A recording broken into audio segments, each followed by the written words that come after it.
Hello guys, आज का हमारा टॉपिक है कॉज ऑफ पीरियडिसिटी।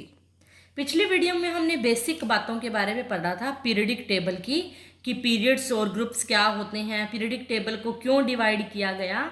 आज हम इसके मेन टॉपिक से स्टार्ट कर रहे हैं, जहाँ एग्जाम में आता है। कॉज ऑफ पीरियडिसिटी के अंदर क्या करते हैं हम, मतलब पीरियडिसिटी का कारण क्या है।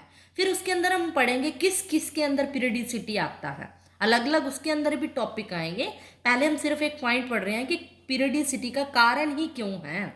इसके अंदर क्या है, इसकी टर्म जो इसकी डेफिनेशन ये है कि reoccurrence of similar property of the element after certain regular intervals when they are arranged in the order of increasing atomic number is called its periodicity।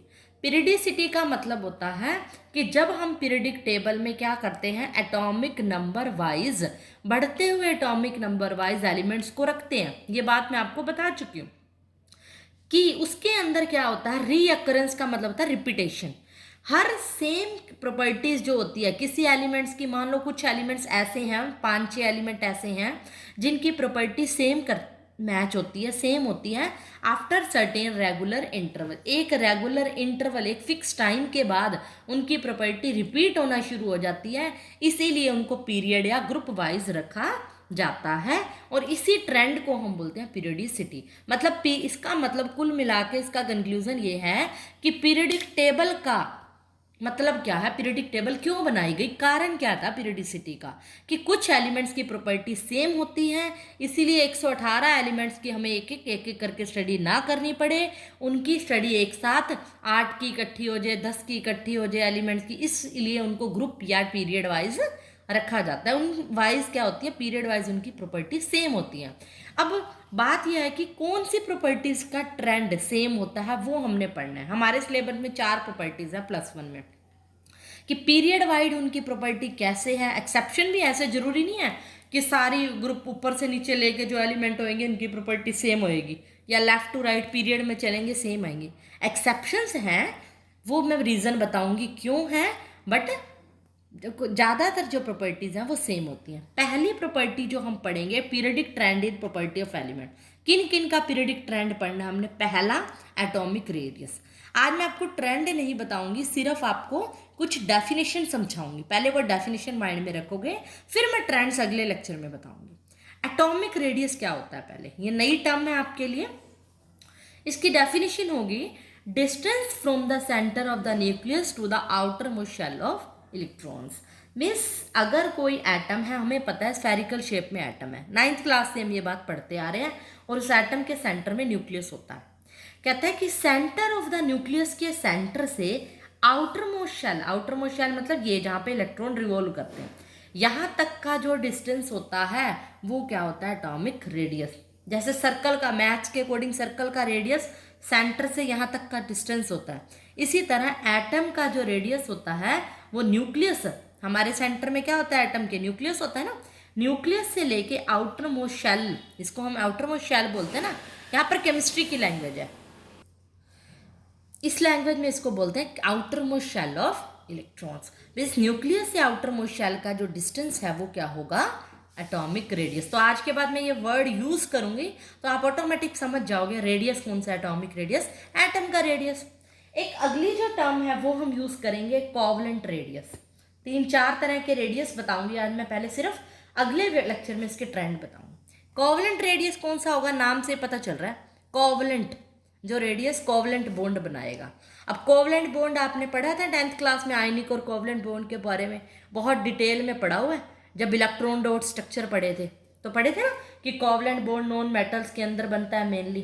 कैसे बनता था, एक हिंट याद है आपको, इस तरह से AlCl3 का जब आप स्ट्रक्चर बनाते हो, इलेक्ट्रॉन डॉट स्ट्रक्चर, BeCl2 का, आप क्या करते थे, एल्यूमिनियम को यहाँ करते थे, AlCl3 क्लोरीन यहाँ, इसके इलेक्ट्रॉन यहाँ दिखाते थे, एल्यूमिनियम के भी इस तरह से इलेक्ट्रॉन दिखा के ऐसे शेयरिंग करते थे इलेक्ट्रॉन की, और क्या बनाते थे, यहाँ इलेक्ट्रॉन डॉट स्ट्रक्चर, यहाँ कोवलेंट बॉन्ड बनता था, याद होगा आपको।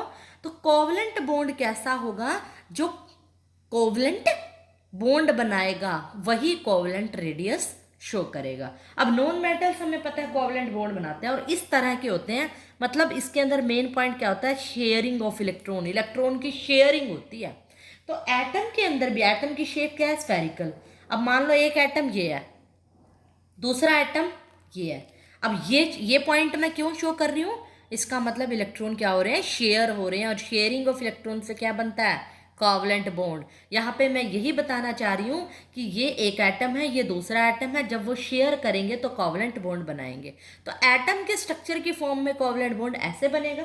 और हमें पता है रेडियस क्या होता है, सेंटर से आउटर मोस्ट का डिस्टेंस ये, और इसका सेंटर ये, इसका आउटर मोस्ट डिस्टेंस, इस सर्कल का आउटर मोस्ट डिस्टेंस ये है। तो इस सर्कल का यहाँ तक का डिस्टेंस ये हो गया। लेकिन एक एटम का डिस्टेंस क्या होता है, एक एटम का जो डिस्टेंस होता है सेंटर से आउटर मोस्ट का, ये रेडियस होगा। एटम का सेंटर से आउटर मोस्ट शेल का डिस्टेंस क्या हो गया, रेडियस। अब एक एटम का डिस्टेंस ये होगा रेडियस, एक एटम का ये। लेकिन कोवलेंट रेडियस कैसे बनता है, दो एटम के शेयरिंग से बनता है। तो ओवरऑल जो रेडियस होगा वो क्या होगा, ऑब्वियसली क्या होगा, कोवलेंट रेडियस ही होगा ना, क्योंकि कोवलेंट बनाना है तो दोनों का निकालना पड़ेगा। मैं ऐसे तो नहीं कहूँगी इसका करो और इसका करो। तो इन दोनों का टोटल जो डिस्टेंस होगा, इस डिस्टेंस को हम एक अलग नाम देते हैं। नया नाम क्या होता है, इंटर न्यूक्लियर डिस्टेंस। इस सारे डिस्टेंस को क्या कहते हैं, इंटर न्यूक्लियर डिस्टेंस। जब दो एटम टच कर रहे हो, उसके सेंटर और आउटर मोस्ट, इसका सेंटर और आउटर मोस्ट, दोनों टोटल जो डिस्टेंस होता है ये इंटर न्यूक्लियर डिस्टेंस होता है। अगर इस इंटर न्यूक्लियर डिस्टेंस को आप हाफ कर दो, इस तरह से हाफ कर दिया, ये ए पॉइंट है, ये बी है, ए बी का अगर हाफ कर दोगे वो क्या बन जाएगा, कोवलेंट रेडियस। इसको बोलते हैं हम covalent radius. Is that clear. यानी कि अगर कोवलेंट रेडियस की फॉर्मूला बताऊं तो क्या होगा, इंटर न्यूक्लियर डिस्टेंस का हाफ। मान लो इंटर न्यूक्लियर डिस्टेंस 50 है, तो उसका हाफ करोगे 25, क्या होगा, कोवलेंट रेडियस। बात आगे समझ। अगला जो डेफिनेशन, अगली जो टर्म होती है वो आती है मेटालिक रेडियस।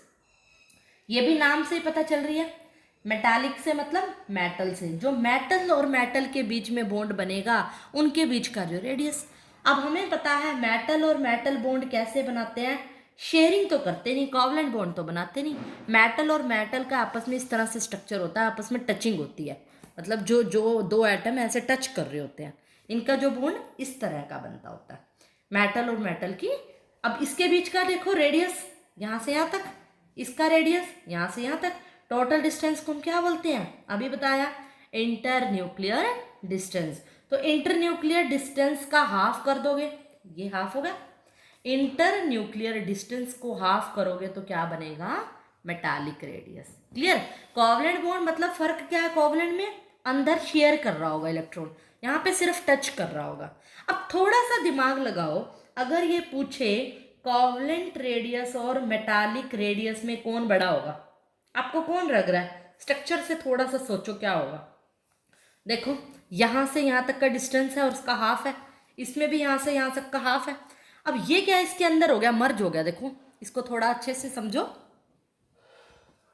इसमें देखो एक दूसरे के अंदर जा रहा है इलेक्ट्रॉन, इस तरह से शेयरिंग हो रही है कोवलेंट के अंदर। और मेटल में क्या हो रही है, टचिंग हो रही है, एक दूसरे को टच कर रहा है। इस डायग्राम में देखो आप कि कोवलेंट के अंदर क्या हो रहा है, ये डिस्टेंस और ये क्या हो रहे हैं, शेयर होके एक दूसरे के अंदर जा रहा है। और इसके अंदर क्या हो रहा है, दूर दूर है, थोड़ा सा टच कर रहा है, थोड़ा डिस्टेंस ये ज़्यादा हो गया क्योंकि ये तो इसके अंदर चला गया और भी छोटा हो गया। और यहाँ पर क्या हो रहा है, एक दूसरे को टच कर रहा है, बाहर बाहर से टच कर रही है इसकी बाउंड्री, तो ये थोड़ा सा बड़ा हो गया ना। इसीलिए मेटालिक जो रेडियस होता है वो कोवलेंट रेडियस से ज़्यादा होता है, क्योंकि इसका स्ट्रक्चर ही ऐसा होता है। एक लास्ट रेडियस जो आता है वो आता है वैंडरवाल रेडियस। सिर्फ मैं आज इनकी टर्म समझाऊंगी, ट्रेंड्स के बारे में बाद में बताऊंगी कि ऊपर से नीचे आते क्या घटता है, क्या बढ़ता है, एक्सेप्शंस क्या। जो वैंडरवाल रेडियस, अब नाम से पता चल रहा है आपको, वैंडरवाल बॉन्ड बनाते हैं जो, उनको हम बोलते हैं वैंडरवाल रेडियस।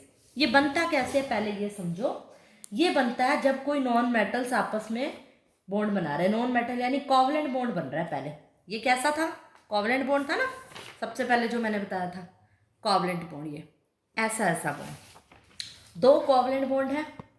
अब एक तरह से ये एटम अपने आप में है, कोई नया, और ये और है, इन दोनों दो कोवलेंट बॉन्ड के बीच बनने वाला जो होता है वो वैन डर वाल होता है। इनके बीच में जो van der Waals force of attraction होती है ना, वीक फोर्स ऑफ अट्रैक्शन होती है, मेन ये पॉइंट है इसके अंदर। ये फोर्स ऑफ अट्रैक्शन वीक होती है, वीक का मतलब बहुत दूर से होती है। जब कोई एटम दूर दूर होते हैं ना, फिर अट्रैक्ट करने लग जाते हैं। एक का न्यूक्लियस और एक के इलेक्ट्रॉन आपस में अट्रैक्शन तो करेंगे, इसीलिए इसको बोलते हैं van der Waals force of attraction. बहुत वीक होती है, क्यों? क्योंकि दूर दूर होते हैं। तो दूर दूर कैसे होंगे? और कोवलेंट बॉन्ड के अंदर होती है। अब यहाँ के और यहाँ का अट्रैक्शन दिखानी है। अब आपने यहाँ का न्यूक्लियस आउटर मोस्ट शेल, ये डिस्टेंस हो गया, यहाँ का न्यूक्लियस आउटर मोस्ट ये हो गया। अब इन दोनों को मिला दोगे तो क्या हो जाएगा? यहाँ से ए पॉइंट से बी पॉइंट तक का डिस्टेंस क्या होगा? Inter nuclear distance. और इसका हाफ करते हैं हमेशा, रेडियस कब बनता है? वही होता है ना, हमेशा यही कहती हूँ, इंटर न्यूक्लियर डिस्टेंस का हाफ। तो यहाँ पर भी यही होगा, इंटर न्यूक्लियर डिस्टेंस का हाफ करोगे तो यहाँ पर क्या बन जाएगा? वैन डर वाल रेडियस। बस मेन पॉइंट स्ट्रक्चर का है, इसमें दूर है। अब देखो डिस्टेंस किस में ज़्यादा लग रहा है? यहाँ से यहाँ तक, और मेटल में क्या था? थोड़ा छोटा था ना। तो वैन डर वाल जो रेडियस होता है, वैन डर वाल रेडियस शॉर्ट में लिख रही हूँ VWR, वो मेटालिक रेडियस से भी ज़्यादा है, क्योंकि ऑब्वियसली डिस्टेंस बड़ा नज़र आ रहा है। अगर ये यहाँ तक 100 है इंटर न्यूक्लियर डिस्टेंस, उसका आधा कर दोगे तो 50 क्या होगा? वैन डर वाल रेडियस। इस पूरी लाइन को ये ध्यान रखना है, इंटर न्यूक्लियर डिस्टेंस, उसका हाफ करोगे हमारा क्या आएगा? वैन डर वाल रेडियस। अब इसका डिस्टेंस ऑब्वियसली मेटल से ज़्यादा लग रहा है ना फिगर के अकॉर्डिंग, तो वैन डर वाल रेडियस मेटालिक रेडियस से ज़्यादा होता है। और पीछे मैंने बताया कि मेटालिक रेडियस कोवलेंट रेडियस से ज़्यादा बड़ा होता है। अगर हम ओवरऑल ये पॉइंट, ये कंपटीशन में पूछा जाता है, IIT में, JEE में, नीट में ये क्वेश्चन पूछा जाता है। ये बड़ा इंपॉर्टेंट है, ये कोई सिलेबस का पॉइंट नहीं है कि वैन डर वाल रेडियस मेटालिक से ज़्यादा है, मेटालिक कोवलेंट। ये क्वेश्चन ऐसे घुमा के नीट में पूछ लेता है कि वैन डर वाल और कोवलेंट में सबसे ज़्यादा बताओ, ऑर्डर बताओ किसका कौन सा ज़्यादा है। तो इस तरह के कंसेप्ट आपकी डेफिनेशन से निकलते हैं। तो आज सिर्फ आपने रेडियस की बेसिक टर्म्स पढ़ी हैं, इसको माइंड में रखोगे तभी अगला टॉपिक समझ में आएगा। तो आई होप आपको ये वीडियो पसंद आई। जाने से पहले लाइक, शेयर और सब्सक्राइब करना ना भूलें।